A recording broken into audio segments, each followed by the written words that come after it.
ಜೈ ಆಂಜನೇಯ, ಎಲ್ರಿಗೂ ನಮಸ್ಕಾರ. ಸೊ ಮೊನ್ನೆ ನಾವು ಹೊರಟಿದ್ದು ನಮ್ಮ ಮನೆ ದೇವ್ರಿಗೆ. ಸೊ ಅಮ್ಮಂಗೆ ಸುಮಾರು ಮಂತು ಹುಷಾರಿಲ್ಲದ ಕಾರಣ ನಾವು ದೇವಸ್ಥಾನಕ್ಕೆ ಹೋಗೋಕ್ಕಾಗಿರಲಿಲ್ಲ. ಹಾಗಾಗಿ ದೇವಸ್ಥಾನಕ್ಕೆ ಹೋಗ್ಬರೋಣ ಅಂದರು.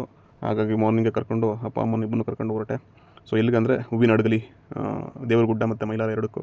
ಸೊ ದೇವ್ರಗುಡ್ಡ ಬಂತು. ಸೊ ನಮ್ಮ ತಂದೆಗೆ ಕಾಲು ಸ್ವಲ್ಪ ಫ್ರ್ಯಾಕ್ಚರ್ ಆಗಿರೋದ್ರಿಂದ ಹತ್ತಕ್ಕಾಗ್ತಾಯಿರಲಿಲ್ಲ, ತುಂಬ ನೋವಲ್ಲೇ ಹತ್ತಾರೆ ಇಬ್ಬರು ಕೂಡ. ಸೊ ದೇವಸ್ಥಾನ ಬಂತು, ಮಕ್ಕಳು ನೋಡಿ ಖುಷಿ ಆಯಿತು, ಸ್ಕೂಲ್ ಮಕ್ಕಳನ್ನ. ಸೊ ಅದಾದ ನಂತರ ದೇವಸ್ಥಾನಕ್ಕೆ ಹೊರಟ್ವಿ, ದೇವ್ರ ದರ್ಶನ ಆಯಿತು. ದೇವರಿಗೆ ಎಲ್ರಿಗೂ ಒಳ್ಳೇದು ಮಾಡಪ್ಪ ಅಂತ ಬೇಡ್ಕೊಂಡು ಮತ್ತೆ ಮೈಲಾರ ಕಡೆ ಬಿಟ್ವಿ. ಸೊ ಮೈಲಾರ ಕೂಡ ಬಂತು. ಸೊ ಅಲ್ಲೂ ಕೂಡ ತುಂಬ ದಿನದಿಂದ ನಮ್ಮ ತಾಯಿಯವರು ತಂದೆಯವರು ಬಂದಿರಲಿಲ್ಲ. ಸೊ ಹಾಗಾಗಿ ದರ್ಶನ ಮಾಡಿಸ್ಬಿಟ್ಟು ಸೊ ವಾಪಸ್ ಮತ್ತೆ ಊರಿಗೆ ಬಂದೆ.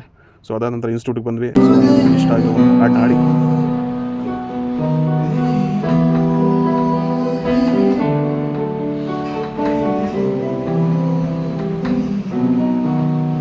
ಒಂದೇನೆಂದರೆ ದಿನದ ಕೊನೆಯಲ್ಲಿ ನಮ್ಮ ಮಕ್ಕಳನ್ನ ಮಾತಾಡಿಸಿ ಕ್ಲಾಸಸ್ ತೊಗೊಂಡು ಅವ್ರ ತರಲೆ ಮಾತುಗಳನ್ನ ಕೇಳಿ ಅವ್ರಿಗೆ ತಲೆನೋವು ಬರೋದಂಗೆ ಮೋಟಿವೇಟ್ ಮಾಡಿ ಕ್ಲಾಸಸ್ನ ಮುಗಿಸ್ಲಿಲ್ಲ ಅಂದರೆ ನನಗೆ ಸಮಾಧಾನ ಇರಲ್ಲ.